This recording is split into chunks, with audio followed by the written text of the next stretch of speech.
أعوذ بالله من الشيطان الرجيم. بسم الله الرحمن الرحيم. فسبحان الله حين تمسون وحين تصبحون وله الحمد في السماوات والأرض وعشيا وحين تظهرون يخرج الحي من الميت ويخرج الميت من الحي ويحيي الأرض بعد موتها وكذلك تخرجون. صدق الله العظيم.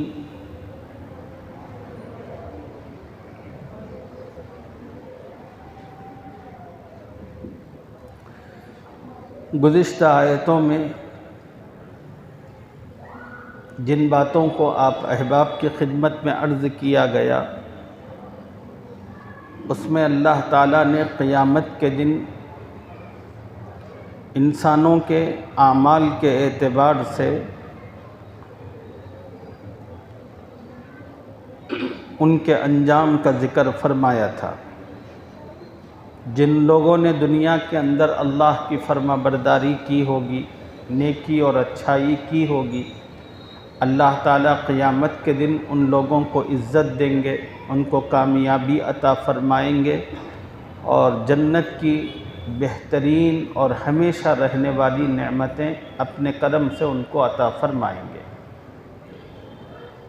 جن لوگوں نے دنیا کی زندگی میں اللہ کی نافرمانی کی، نہ خدا کی سنی نہ رسول کی مانی، ہمیشہ منمانی کرتے رہے، ضد اور ہٹ دھرمی کا رویہ اختیار کیا، برائی کے راستے میں آگے بڑھتے رہے، ایسے لوگوں کو قیامت کے دن اللہ تعالیٰ ان کے بدترین جرائم پر سزائیں سنائیں گے اور اللہ ان کو سزاؤں سے دوچار فرمائیں گے.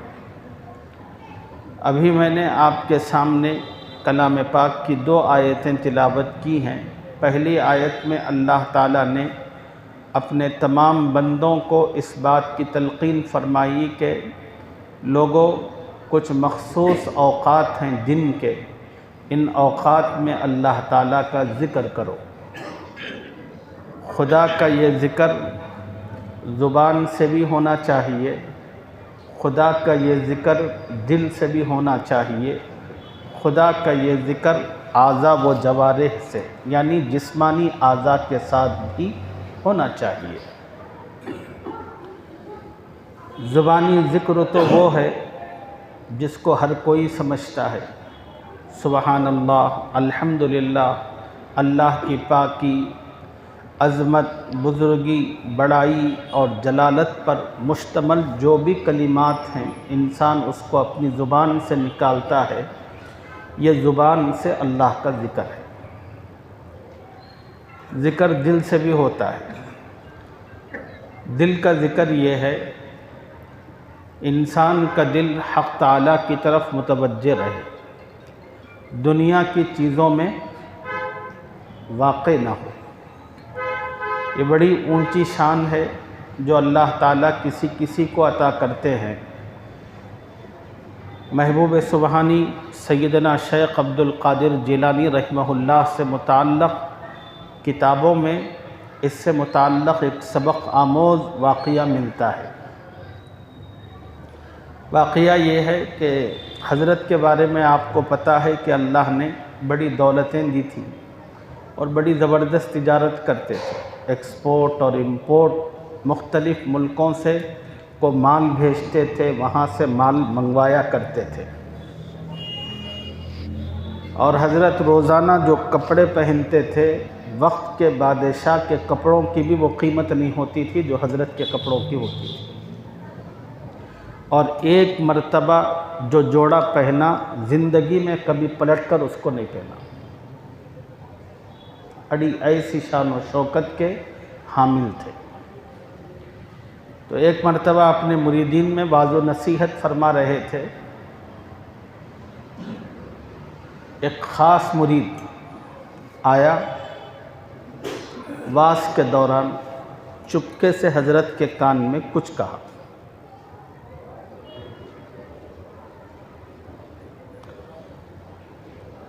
حضرت اس کی بات سن کر خاموش رہے، اپنا واز روک دیا۔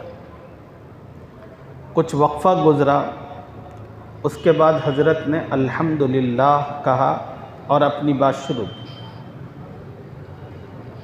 اور حضرت کی جو مجلس ہوتی تھی بڑی لمبی لمبی ہوا کرتی تھی، حضرت بولتے تھے تو بس لوگ سنتے رہ جاتے تھے۔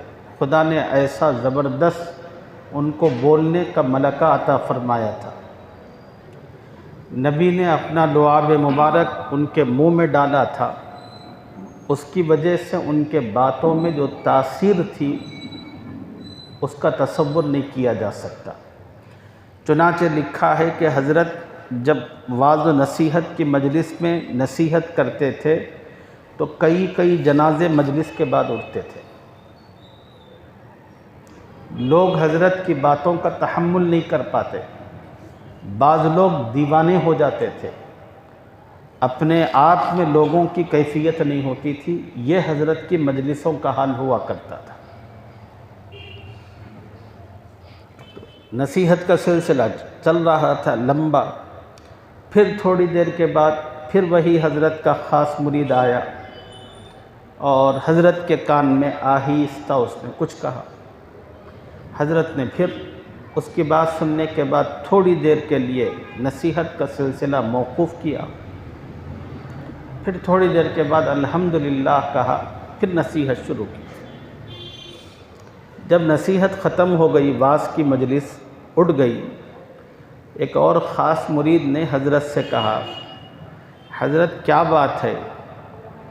پہلی مرتبہ ایسا ہوا کہ آج آپ نصیحت کر رہے تھے تو آپ کا جو ایک خاص خادم تھا وہ آپ کے پاس آ کر کان میں کچھ کہا، اس کی بات سن کر تھوڑی دیر تک کے لیے آپ نے بات ہی نہیں کی، الحمدللہ کہا، پھر اپنی نصیحت شروع کی۔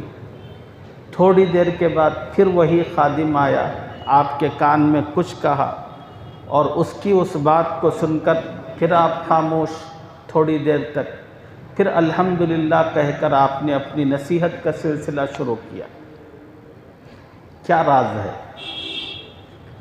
محبوب سبحانی نے کہا کہ سنو، میں جب نصیحت کر رہا تھا تو میرا ایک خاص مرید میرے پاس آ کر اس نے یہ خبر دی، حضرت ہمارا کروڑوں کا مال جو جہاز کے اندر فلاں ملک کو جا رہا تھا، ابھی اطلاع ملی ہے کہ وہ جہاز سمندر میں ڈوب چکا ہے۔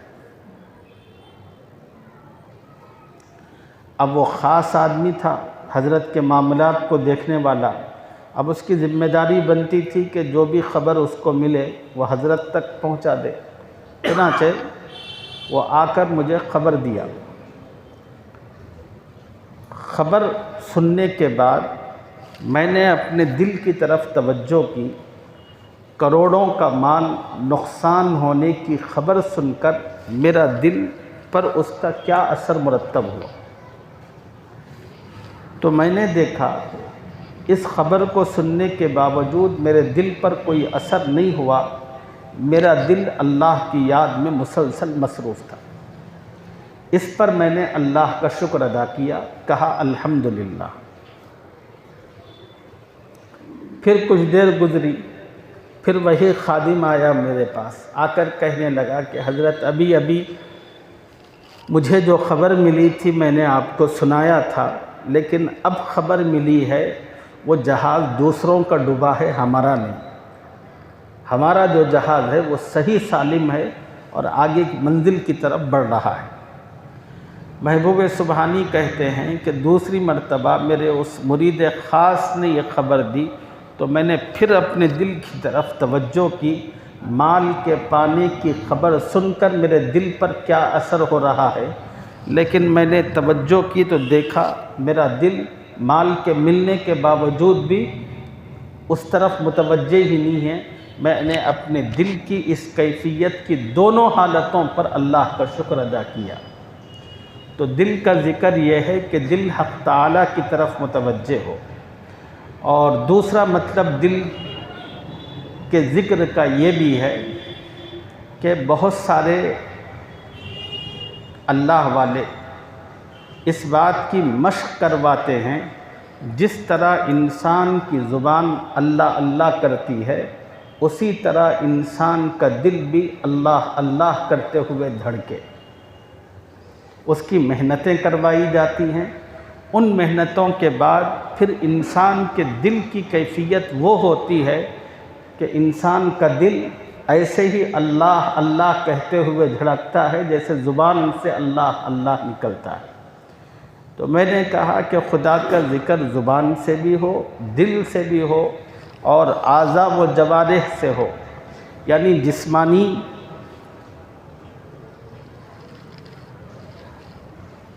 ایک ایک عضو کے ساتھ، جسمانی اعضاء کے ساتھ خدا کا ذکر یہ ہے کہ انسان خدا کے بنائے ہوئے اور خدا کے دیے ہوئے اس جسم کو، اس کی قوت اور صلاحیت کو گناہ میں اور اللہ کی نافرمانی میں استعمال نہ کرے۔ یہ اعضاء و جوارح کے ذریعے اللہ کا ذکر ہے۔ اسی کو اللہ نے فرمایا فَسُبْحَانَ اللَّهِ حِينَ تُمْسُونَ وَحِينَ تُصْبِحُونَ، شام کے وقت، صبح کے وقت اللہ کی تسبیح کیا کرو۔ وَلَهُ الْحَمْدُ فِي السَّمَاوَاتِ وَالْأَرْضِ وَعَشِيًّا وَحِينَ تُظْهِرُونَ، اور تمام آسمانوں اور زمین میں اللہ ہی کی تعریف ہے۔ وَعَشِيًّا، اور تیسرے پہر بھی اللہ کی تعریف کرو۔ وَحِينَ تُظْهِرُونَ، اور دوپہر کے وقت بھی اللہ کی تعریف کرو۔ مفسر قرآن حضرت عبداللہ ابن عباس رضی اللہ تعالی عنہ بیان فرماتے ہیں، قرآن کی اس آیت مبارکہ کے ذریعے سے 5 نمازیں ثابت ہوتی ہیں۔ حضرت فرماتے ہیں کہ قرآن کی اس آیت مبارکہ کے ذریعے سے 5 نمازیں ثابت ہوتی ہیں۔ لوگوں نے پوچھا کیسے؟ تو حضرت نے فرمایا اللہ نے پہلا لفظ کہا کہ حین تمسون، تم اللہ کی پاکی بیان کرو شام کے وقت۔ شام کے تمسون سے مراد مغرب اور عشاء کی نماز ہے۔ وحین تظہرون، صبح کے وقت، اس سے مراد فجر کی نماز ہے۔ وَلَهُ الْحَمْدُ فِي السَّمَاوَاتِ وَالْأَرْضِ وَعَشِيًّا، عشیہ کے لفظ سے تیسرے پہر سے مراد عصر کی نماز ہے، اور تظہرون سے مراد ظہر کی نماز ہے۔ تمسون سے مغرب عشاء کی نماز، تصبحون سے فجر کی نماز، عشیہ سے عصر کی نماز، تظہرون سے ظہر کی نماز۔ ایک اور روایت کے مطابق یہ ہے تمسون سے مراد مغرب کی نماز، تصبحون سے فجر کی نماز، اور عشیہ سے عصر کی نماز، تظہرون سے ظہر کی نماز۔ تو 4 ہی نمازیں ہوئی۔ تو پھر کسی نے پوچھا کہ حضرت نمازیں تو 5 ہے، تو پھر حضرت نے سورہ نور کی ایک آیت مبارکہ پڑھی وَمِن بَعْدِ صَلَاةِ الْعِشَاءِ، عشاء کی نماز کے بعد۔ سورہ نور کے اندر عشاء کی نماز کا مستقلاً علیحدہ ذکر ہے۔ تو یہ 5 نمازیں مراد ہے۔ اب اگلی جو آیت مبارکہ ہے، اس آیت میں اللہ تعالیٰ نے اپنی قدرت اور قوت کو بیان فرمایا۔ اس قوت و قدرت کے ذریعے مرنے کے بعد دوبارہ زندہ کیے جانے کو ثابت فرمایا ہے۔ وہ کس طرح؟ دیکھیے، یخرج الحی من المیت، وہی جاندار کو بے جان سے نکالتا ہے، وہی جاندار کو بے جان سے نکالتا ہے۔ انڈے سے مرغی، منی بے جان قطرہ، اس سے انسان۔ یخرج الحی من المیت، وہی اللہ ہے جو جاندار کو بے جان سے نکالتا ہے۔ وَيُخْرِجُ الْمَيِّتَ مِنَ الْحَيِّ، اور وہی اللہ ہے بے جان کو جاندار سے نکالتا ہے۔ مرغی جاندار، اللہ اس سے انڈا نکالتے ہیں جو بے جان ہوتا ہے۔ انسان جاندار، اللہ تعالیٰ اس سے منی کے قطرات نکالتے ہیں۔ یہ اللہ کی قدرت ہے۔ روز مرہ کی زندگی میں انسان خدا کی اس قدرت کو اپنی آنکھوں سے دیکھتا ہے کہ اللہ جاندار چیزوں سے بے جان چیزیں نکالتے ہیں، بے جان چیزوں سے اللہ تعالیٰ جاندار چیزوں کو وجود بخشتے ہیں۔ وَيُخْرِجُ الْمَيِّتَ مِنَ الْحَيِّ، اور اللہ نے اس کو بیان کر کے کہا کہ وَيُحْيِي الْأَرْضَ بَعْدَ مَوْتِهَا، اور اللہ وہی ہے کہ زمین کو اس کے مرنے کے بعد زندہ کرتا ہے۔ جب کچھ وقت زمین پر بارش نہیں ہوتی تو زمین مردہ ہوتی ہے۔ زمین کا مردہ پن کیا ہے کہ زمین سے کوئی چیز نکلتی ہی نہیں، بنجر اور چٹیل میدان کی شکل بنی ہوئی رہتی ہے۔ پھر اللہ تعالیٰ کو رحم آتا ہے، اللہ تعالیٰ بادلوں کو اکٹھا کرتے ہیں، پھر خدا ان بادلوں کو برسنے کا حکم دیتے ہیں، اور جب بادل خدا کے حکم سے جھوم کر برستے ہیں اس زمین پر، تو پھر وہ زمین جو مری پڑی تھی اللہ تعالیٰ اس پانی کے ذریعے اس کے اندر زندگی پیدا کرتے ہیں۔ پھر اسی زمین میں ہریالی بھی آتی ہے، اسی زمین کے اندر مختلف قسم کے اناج، پھل پھول اور مختلف قسم کے پودے، مختلف قسم کی چیزیں اس زمین سے باہر نکل آتی ہیں۔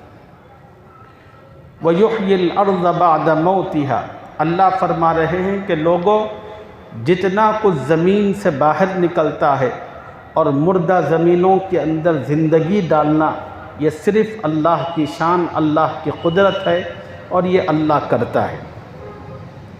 یہ تین اپنی قدرت کے نمونے اور مثالیں بیان کر کے اللہ نے کہا کہ وَكَذَلِكَ تُخْرَجُونَ، اور اسی طرح خدا تم کو بھی نکالے گا، تم بھی اسی طرح نکالے جاؤ گے۔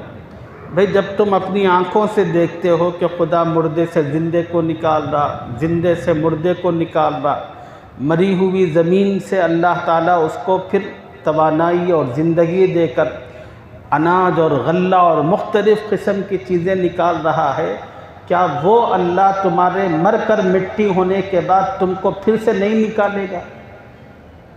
وہ اللہ تعالیٰ تم کو بھی اسی طرح نکالے گا۔ وَكَذَلِكَ تُخْرَجُونَ، اب اگلے مکمل رکوع میں اللہ نے اپنی قدرت کی بڑی زبردست نشانیاں بیان فرمائی ہیں۔ انشاءاللہ اس کی تفصیل اگلے سبق میں آپ حضرات کی خدمت میں عرض کریں گے۔ اللہ مجھے اور آپ کو مرنے کے بعد دوبارہ جی اٹھنے کا یقین اور عقیدہ مضبوط سے مضبوط تر فرمائے، اور پھر اسی عقیدے کے مطابق اللہ ہمیں اپنے اعمال بنانے اور سنوارنے کی توفیق عطا فرمائے۔ آمین یا رب العالمین، وآخر دعوانا الحمد للہ رب العالمین۔